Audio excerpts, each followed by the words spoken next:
पीछे से आ रही है ना।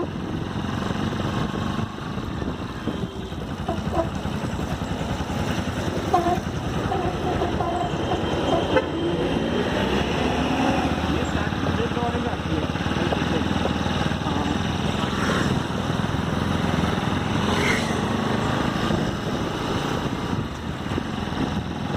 दोबारा देखो, हल्का दबा दो।